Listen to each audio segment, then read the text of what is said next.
Assalamualaikum warahmatullahi wabarakatuh, Sobat Mulus dimanapun Anda berada. Semoga Anda sehat selalu ya. Sudah 8 tahun pasca gelombang revolusi yang mencuat di Libya berjalan, namun bukannya mengalami perubahan positif, negeri di wilayah Afrika Utara itu malah terjebak dalam kekacauan tiada akhir. Tapi kini kebanyakan warga Libya menyesalkan penggulingan Muammar Gaddafi, bukan karena mereka mencintai rejimnya, tapi karena pilihan revolusi ternyata berjalan tak sesuai harapan. Dan bagi kebanyakan warga Libya, revolusi tersebut hanya menghasilkan banyak kasus tentang kerusuhan dan aksi terorisme. Pada tahun 2009, Gaddafi yang pada saat itu menjabat sebagai Presiden Uni Afrika telah mengusulkan bahwa benua yang tertekan secara ekonomi tersebut harus mengadopsi dinar emas. Gaddafi telah mengorganisir penciptaan dinar emas tersebut yang akan digunakan oleh negara-negara minyak Afrika serta negara-negara OPEC dalam penjualan minyak mereka di pusat dunia, karena dengan begitu perekonomian negara-negara Afrika akan mengalami kenaikan ekonomi yang sangat signifikan. Jika hal ini sampai terjadi pada saat Wall Street dan City of London yang jatuh dalam krisis keuangan pada tahun 2008-2009, maka tantangan untuk mempertahankan cadangan uang dolar akan menjadi sebuah permasalahan yang sangat serius. Langkah Gaddafi akan menjadi sebuah lonceng kematian bagi hegemoni keuangan Amerika Serikat dan dolar sistem. Afrika adalah salah satu benua terkaya di dunia, dengan kekayaan emas yang belum digali secara luas, dan kekayaan mineralnya telah dengan sengaja dibiarkan terbelakang atau dibuat perang untuk mencegah perkembangan mereka. Dana Moneter Internasional IMF dan Bank Dunia selama beberapa dekade terakhir telah menjadi alat Washington untuk menekan perkembangan nyata Afrika. Amerika Serikat mendapat dukungan dari Inggris dan Prancis, dan secara mengejutkan mereka juga mendapatkan resolusi dari Dewan Keamanan PBB yang akan memberikan mereka lampu hijau agar NATO dapat menghancurkan rejim Gaddafi. Dengan seizin dari Dewan Keamanan PBB, serangan militer NATO pada Libya, negara dengan kekayaan minyak di Afrika Utara itu pun dimulai. Serangan Amerika Serikat ke Libya ini diyakini mempunyai motif lain dari sekadar membela HAM rakyat Libya.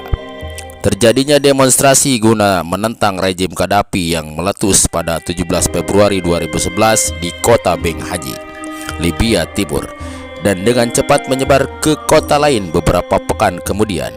Demonstrasi damai tersebut berubah menjadi konflik bersenjata antara gerilyawan Libya dengan pasukan Gaddafi. Pada Oktober 2011, gerilyawan menangkap dan membunuh Gaddafi di kota kelahirannya Sirte dan menggulingkan rejimnya yang telah berkuasa selama 42 tahun. Pembunuhan terhadap Presiden Libya Muammar Gaddafi itu pun dimulai saat itu. Gaddafi sedang melarikan diri dari Tripoli ke Sirte akibat serangan jet tempur NATO di ibu kota Libya yang makin menjadi.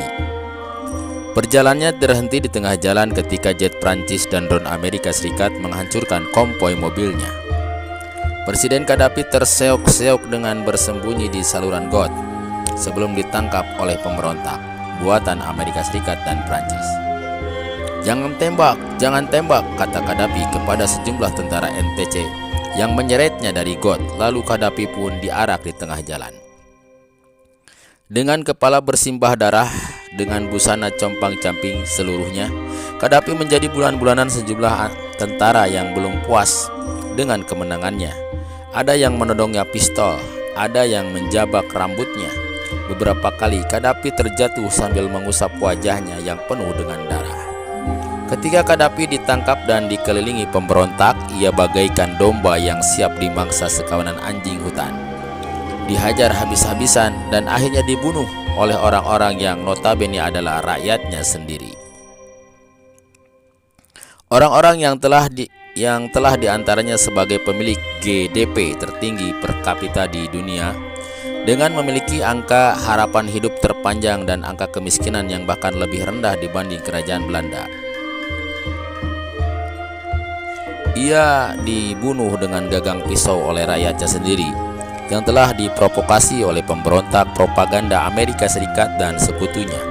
Rakyat Libya rela menyiksa, bahkan sampai membunuh orang yang telah mengantarkannya untuk menikmati pendidikan gratis, layanan kesehatan gratis, harga BBM lebih murah dari harga air, listrik gratis, pinjaman tanpa bunga. Rakyat Libya tak perlu membayar sedinar pun untuk apartemen, dan dia tidak ada yang namanya biaya sewa. Kamu ingin mobil, pemerintah akan memberikan 50% dari harganya. Yang para anak muda dikuliahkan ke luar negeri, lengkap dengan gaji bulanan dan mobil, dan memberi tunjangan meski menganggur setelah lulus. Pada tahun 1986, Gaddafi sempat lolos dari maut ketika jet tempur Amerika Serikat menjatuhkan bom seberat 1 ton di barak Gaddafi di Bab al-Azizia.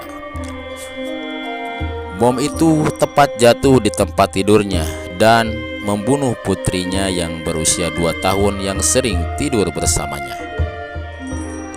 Tuhan pun berkehendak lain. Malam itu ia sedang tak berada di tempat tersebut. Baik atau buruknya Gaddafi hanyalah seorang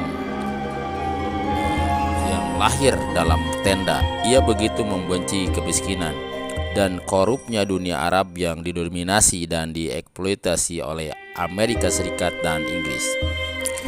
Kini rakyat Libya menyesal telah menggulingkan Gaddafi.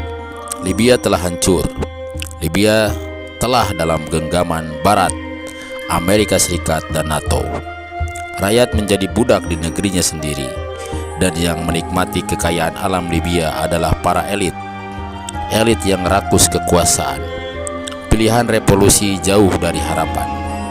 Ketika kami demonstran menjatuhkan Gaddafi, kami bermimpi akan menikmati kekayaan negeri ini. Sekarang kami menyesal. Demikianlah Sobat Tules, penyesalan itu selalu di akhir. Dari kisah ini kita tahu bahwa sesungguhnya siapakah penjahat itu yang sebenarnya. Dia adalah yang sama yang telah menjatuhkan Presiden Irak Saddam Hussein. Dan seandainya negeri Islam bersatu, tentulah hal ini tidak akan terjadi. Namun demikianlah ceritanya. Bangsa Arab, negeri Islam tercerai-berai, dan satu persatu berguguran dan menjadi budak-budak mereka, antek-antek mereka. Sobat Ulas dimanapun Anda berada, semoga kita berdoa kepada Yang Maha Kuasa Allah Subhanahu wa Ta'ala. Semoga negeri-negeri Islam selalu berada dalam lindungan Allah Subhanahu wa Ta'ala. Amin ya Rabbal Alamin. Terima kasih atas perhatiannya. Mohon maaf atas segala kesalahan. Assalamualaikum warahmatullahi wabarakatuh.